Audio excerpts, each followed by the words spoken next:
पढ़ लिया है।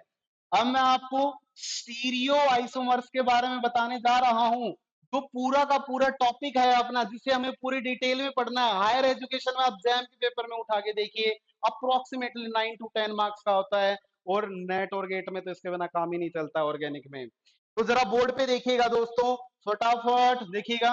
अगर फटाफट जल्दी से लाइक कर डालिए और चैनल को सब्सक्राइब कर डालिए।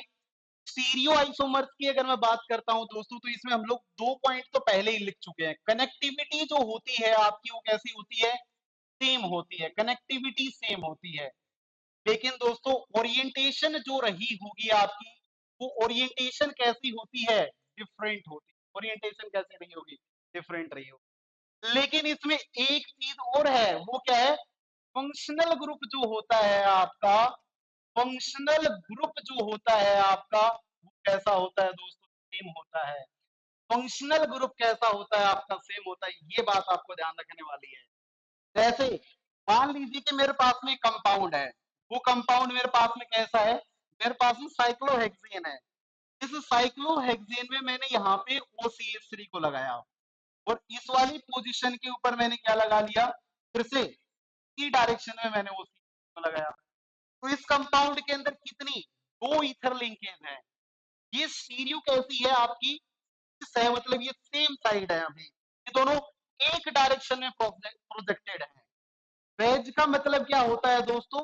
वेज का मतलब होता है टुवर्ड्स द ऑब्जर्वर, आपकी तरफ, आपकी तरफ, टुवर्ड्स द ऑब्जर्वर। कैसा होता है? टुवर्ड्स द ऑब्जर्वर होता है। ठीक है। अब अगर मैं इस कंपाउंड में क्या कर दूं, छोटा सा चेंज कर देता हूं, कि मान लीजिए कि जो OCH3 है पहला वाला, अगर वो OCH3 डैश के ऊपर चला जाए, और पहला जो OCH3 है वो आपका इस वाली पोजीशन वाला, वो एज इट इज रह जाए।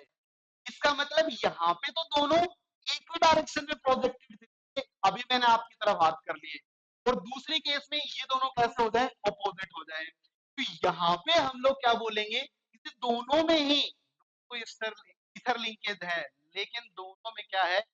कनेक्टिविटी भी सेम है। ये भी 1 2 के ऊपर लगे हुए हैं, लेकिन ओरिएंटेशन जो है ना दोस्तों, कैसी है? डिफरेंट है।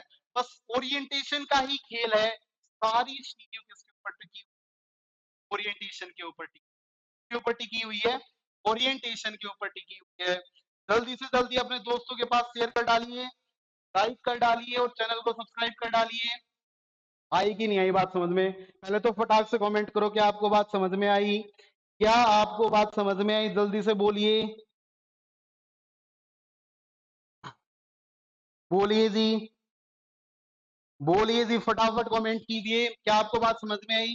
जल्दी से फटाफट, कमेंट नहीं रुकने चाहिए भैया। ठीक है, बोलिए जल्दी से। हाँ जी, कॉलेज वाले दोस्तों को भी फैला दो जी। ठीक है, बिल्कुल MSc तक पढ़ाया जाएगा, सारी चीजें पूरी डिटेल में डिस्कस की जाएंगी जी। ठीक है, आइए जरा डिस्कस करते हैं अगली बात। स्टीरियो आइसोमर्स जो होते हैं दोस्तों, स्टीरियो आइसोमर्स जो होते हैं दोस्तों, वो 2 पार्ट में क्लासिफाई किए जाते हैं। बेहतरीन 2 कैटेगरीज हैं। पूरी स्टीरियो जो होती है वो 2 टाइप से पढ़ी जाती है। एक स्टीरियो होती है क्लासिकल, दूसरी होती है डायनामिक। डायनामिक जो होती है वो रिएक्शंस में हम लोग यूज करते हैं, वो भी पूरा डिटेल में पढ़ेंगे। क्रैम्स, फेल्किन, जिमरमैन टेक्सलर मॉडल, बहुत सारे मॉडल्स पूरे डिटेल में जानेंगे। SN1, SN2, सारी रिएक्शनों की जो भी स्टीरियो होगी पूरी डिटेल में डिस्कस की जाएगी। इसके अलावा फिलहाल मैं आपके साथ में क्लासिकल स्टीरियो डिस्कस करने जा रहा हूं, और उस क्लासिकल स्टीरियो को मैं 2 पार्ट में क्लासिफाई करता हूं। देखिए, पहला जो होता है आपका, वो होता है कॉन्फ़िगरेशनल। क्या होता है आपका? कॉन्फ़िगरेशनल। कॉन्फ़िगरेशनल होता है जी। दूसरा जो होता है आपका, वो क्या होता है जी? कन्फर्मेशनल होता है जी। कैसा होता है? कन्फर्मेशनल होता है जी। आई कि नहीं आई बात समझ? पहली बात तो ये 2 कैटेगरीज में, ज्यादा से ज्यादा अपने दोस्तों के पास फटाफट शेयर कर डालिए। अगर मैं कॉन्फ़िगरेशनल की बात करता हूं दोस्तों, तो कॉन्फ़िगरेशनल जो होते हैं वो कैसे होते हैं? आपको 2 सिंपल बात ध्यान रखनी है। एक तो ये कैसे होते हैं? नॉन इंटर कन्वर्टेबल होते हैं, इंटर कन्वर्टेबल होते हैं, और इनको हम लोग क्या कर नहीं कर पाते हैं, इसको ये कैसे होते हैं? आइसोलेबल होते हैं। आइसोलेबल, आइसोलेबल होते हैं, मतलब आप इनको सेपरेट कर सकते हैं। ये कैसे होते हैं आपके? आइसोलेबल होते हैं। कन्फर्मर जो होते हैं ना, वो कैसे होते हैं? कन्वर्टेबल होते हैं। कन्वर्टेबल होते हैं, ठीक है, एक दूसरे में क्या हो जाते हैं? कन्वर्ट हो जाते हैं। दूसरा, ये कैसे होते हैं? नॉन आइसोलेबल होते हैं। नॉन आइसोलेबल, दोनों बातों को सुनिएगा भैया।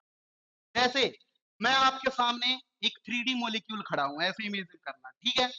इस 3D मॉलिक्यूल के अंदर अगर क्या क्या मैं चेंज कर सकता हूं? देखिए, मैं एक पैर के ऊपर नाच सकता हूं, आराम से घूम सकता हूं ना। इसका मतलब क्या मेरी बॉडी के अंदर कोई चेंज आया है क्या? कोई चेंज नहीं आया है। इसका मतलब अगर मेरी बॉडी के अंदर चेंज नहीं आया है तो एक ये मेरी पोजीशन है, इसके अलावा दूसरी पोजीशन मेरी ये है, तीसरी पोजीशन मेरी ये है, फोर्थ पोजीशन मेरी ये है। अगर इन सारी पोजीशन के बाद क्या मैं अपनी नॉर्मल पोजीशन में चेंज हो सकता हूं? हो चुका हूं। जो मोस्ट स्टेबल फॉर्म होती है उसी के अंदर तो हम लोग ज्यादातर रहते हैं। तो जो कन्फर्मेशन होते हैं ना दोस्तों, उनमें क्या होती है आपकी? डिफरेंट डिफरेंट फॉर्म्स होती हैं। लेकिन उन डिफरेंट डिफरेंट फॉर्म्स में अगर बात की जाए दोस्तों, इंटर कन्वर्टेबल होते हैं, एक दूसरे के अंदर चेंज हो सकते हैं। इसके अलावा वो आइसोलेट नहीं किए जा सकते, उनको आप आइसोलेट नहीं कर सकते हो। अभी मेरी पोजीशन ये है तो दूसरे टाइम पे ऐसी हो गई, चेंज हुई कि नहीं हुई? हो गई है पोजीशन चेंज। तो उसको, इस पोजीशन को आइसोलेट ही नहीं किया जा सकता है, वो डायनामिक चेंज हो रही है बार बार, तो आइसोलेबल नहीं होते हैं। लेकिन एक बात बताइए, अगर मैं इस कान को यहां से हटा के यहां लगा दूं और इस वाले कान को यहां से हटा के यहां लगा दूं, इस आंख को यहां से यहां कर दूं और इसको यहां से यहां कर दूं, तो उसके बाद में जो पहली पोजीशन होगी और जो मेरी दूसरी पोजीशन होगी, क्या वो डिफरेंट होंगी?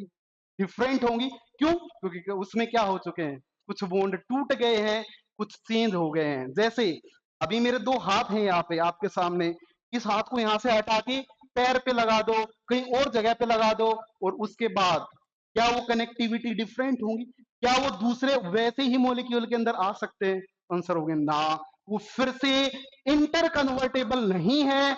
अगर वो फिर से इंटर कन्वर्टेबल नहीं है तो जहां पे इंटर कन्वर्टेबल ना हो और वो आइसोलेट हो सकते हो, तो ऐसे जो कंपाउंड होते हैं ना दोस्तों, इन्हीं को हम लोग क्या बोलते हैं? कॉन्फ़िगरेशनल का नाम देते हैं। किसका नाम देते हैं? कॉन्फ़िगरेशनल का नाम देते हैं। आई कि नहीं आई बात समझ में? कॉन्फ़िगरेशनल के अंदर जब आप एक बॉन्ड को तोड़ के दूसरे की जगह पे लगाते हो, बस एक बात का ध्यान रखना, कनेक्टिविटी सेम होनी चाहिए। ये तो फिजिकल एग्जांपल है, स्टीरियो में कनेक्टिविटी सेम होनी चाहिए। तो जब कनेक्टिविटी सेम होगी ना दोस्तों, जब कनेक्टिविटी सेम होते हुए बॉन्ड को तोड़ना पड़ जाए, तो ऐसे केसेस को हम लोग किसका नाम देते हैं? कॉन्फ़िगरेशनल आइसोमर्स का नाम देते हैं। आई कि नहीं ये बात समझ में? सब लोग कमेंट करेंगे, सब लोग कमेंट करेंगे, जल्दी से बोलिए, फटाफट बोलिए, जल्दी से बोलिए, फटाफट बोलिए, फटाफट बोलिए। क्या आपको ये बात समझ में आई? क्या आपको ये बात समझ में आई? क्या आपको ये बात समझ में आई? भैया वीडियो को लाइक और चैनल को सब्सक्राइब ठोकते रहिए, वीडियो को लाइक और चैनल को सब्सक्राइब ठोकते रहिए साथ की साथ। आई कि नहीं आई? चलिए ठीक है जी, सबको समझ में आ गई है, ठीक है जी, ठीक है जी, ओके, ठीक है जी। चलिए आइए आगे बढ़ते हैं। अब देखिए, इनमें छोटा सा एक डिफरेंस बताता हूं आपको। अगर आप इसको ऐसे भी डिफाइन कर सकते हो, जो आपके क्या होते हैं, कॉन्फ़िगरेशनल आइसोमर्स जो होते हैं ना, वो जनरेट जनरेट होते हैं, generate to rotation along single bond, rotation along single bond, single bond के अलोंग घूमने से। लेकिन यहाँ क्या होता है आपका दोस्तों, यहाँ पे आपकी बॉन्ड ब्रेकिंग जो होती है ना, वो रिक्वायर्ड होती है। बॉन्ड ब्रेकिंग जो होती है आपकी, वो क्या होती है? रिक्वायर्ड होती है। ये बात आपको ध्यान रखनी है। इसके अलावा मैं अभी सारे पॉइंट डिस्कस करूं एग्जांपल के थ्रू, अभी मैं बता रहा हूं नॉर्मली। दूसरा, यहाँ पे आपका क्या होता है, बॉन्ड ब्रेकिंग के साथ साथ में दोस्तों, आपका जो एनर्जी बैरियर होता है ना, क्या एनर्जी बैरियर जो होता है आपका, वो हाई होता है, बहुत हाई होता है। एक आइसोमर से जब दूसरे आइसोमर में जाते हैं तो एनर्जी बैरियर ज्यादा होता है, लेकिन इस केस में आपका क्या होता है, एनर्जी बैरियर जो होता है ना, वो कैसा होता है आपका, लो होता है। आइए जरा इन्हीं दोनों पॉइंटों को जरा डिटेल में समझते हैं। कैसे, जरा बोर्ड पे देखिए। अगर मैं दोस्तों यहाँ पे एक एग्जाम्पल के थ्रू अगर आपके साथ में चलता हूं तो देखिएगा, मान लीजिए कि मेरे पास में कंपाउंड दे रखा है कुछ इस टाइप से, मान लीजिए ये रहा। यस, बिल्कुल ही सिंपल जो आपने आज तक पढ़ा होगा। CH3 हाइड्रोजन डबल बॉन्ड, यहां CH3 और यहां पे हाइड्रोजन, ये है। दूसरा आपके पास में कंपाउंड है hydrogen CH3 double bond CH3 hydrogen. तीस, ये दोनों एग्जांपल लिए मैंने। दूसरी कैटेगरी में मैंने लिया कि मान लीजिए कि एक मैंने इथेन ले लिया कुछ इस टाइप से, हाइड्रोजन, ठीक है, इस वाली पोजीशन पे हाइड्रोजन। दूसरा जो मॉलिक्यूल मैंने लिया है, चैनल को जल्दी से भैया सब्सक्राइब कर दीजिए, वीडियो को लाइक कर डालिए दोस्तों फटाफट, देखिएगा ध्यान से। अगर यहाँ पे अगर हम लोग बात करेंगे दोस्तों, अगर यहाँ पे हम लोग बात करेंगे दोस्तों, तो जरा समझिएगा इन कहानियों को, पूरी डिटेल में देखिएगा। अगर मैं पहली वाली फॉर्म से इस वाली फॉर्म से क्या इस वाली फॉर्म में जा सकता हूं क्या, नहीं। क्यों नहीं जा सकता हूं, क्योंकि यहाँ पे जो पाई बॉन्ड बन रखा होगा ना दोस्तों, वो पी और बाइटल की ओवरलैपिंग की वजह से बन रखा होगा। बोलो यार, किसकी वजह से बन रखा होगा, पी और बाइटल की ओवरलैपिंग से बन रखा होगा। अगर आप इस वाली फॉर्म से इस वाले फॉर्म में जाओगे तो उस टाइम पे क्या होगा, इस पाई बॉन्ड को आपको तोड़ना पड़ेगा। जैसे हाइड्रोजन CH3, अगर एक पी ऑर्बिटल का अरेंजमेंट ऐसा है तो जब आप इसको घुमाओगे या घुमाने की कोशिश करोगे तो उस टाइम पे दोस्तों क्या होगा, जो आपका ऑर्बिटल है ना, जो आपका ऑर्बिटल है कुछ इस टाइप से आप दिखा लीजिए इसको, जो आपका ऑर्बिटल है वो दोनों एक दूसरे के कैसे चले जाएंगे, परपेंडिकुलर चले जाएंगे। कैसे चले जाएंगे, एक दूसरे के परपेंडिकुलर हो जाएंगे। जैसे एक पी ऑर्बिटल ऐसा है तो दूसरा पी ऑर्बिटल ऐसा हो जाएगा, और किसका केस बन जाएगा, जीरो ओवरलैपिंग का। तो उन केसेस में बॉन्ड का फॉर्मेशन ही नहीं होगा। और आप बताइए, तो ये घूमना अलाउड हुआ या नॉन अलाउड हुआ, बिल्कुल भी अलाउड नहीं होगा, क्योंकि आप पाई बॉन्ड को तोड़ रहे हैं। इसलिए सिस ट्रांस जो होते हैं वो कैसे होते हैं, नॉन इंटर कन्वर्टेबल होते हैं। और अगर वो नॉन इंटर कन्वर्टेबल होंगे तो फिर ऐसे ज्योमेट्रिकल आइसोमर्स जो होते हैं वो कॉन्स्टिट्यूशन आपका सॉरी कॉन्फिगरेशनल आइसोमर्स कहलाते हैं। क्या कहलाते हैं, कॉन्फिगरेशनल आइसोमर्स कहलाते हैं। लेकिन सिंगल बॉन्ड के अलोंग रोटेशन होने से ये क्या है, कुछ टाइम के लिए जनरेट होने वाली चीजें हैं, कुछ टाइम के लिए जनरेट होने वाली चीजें हैं। तो ये क्षणिक हैं, बहुत कम देर के लिए हैं। तो ये कैसी होंगी, सिंगल बॉन्ड के अलोंग रोटेशन से बन रहे हैं तो कन्फर्मर्स होंगे। कैसे होंगे, कन्फर्मर्स होंगे। एक तो बताइए, ऐसा सोचिए मैं आपके सामने खड़ा हुआ हूँ 3D मॉलिक्यूल, ठीक है, ऐसा समझना, मैंने एक पैर को फिक्स किया, ठीक है, ऐसे घुमा थोड़ा सा इतना, तो मेरे को कितनी एनर्जी लगी, बहुत कम एनर्जी लगी, नहीं मतलब मैं कह रहा हूं बहुत ही कम लगी। लेकिन एक बात सोचिए, मैं मोलिक्यूल हूं यहाँ, मैं कह रहा हूं इन दोनों हाथों का एक्सचेंज करो, तो पहले इनको तोड़ना पड़ेगा ना, यहाँ से इसको यहाँ से तोड़ना पड़ेगा, इसको यहाँ से, फिर इसको यहाँ लगाना पड़ेगा और यहाँ लगाना पड़ेगा, तो बॉन्ड टूटे। और आपने ज्यादा एनर्जी खर्च की है, जब भी बॉन्ड टूटेंगे और एनर्जी ज्यादा खर्च करेंगे तो वो क्या कहलाएंगे, आपके कॉन्फिगरेशनल।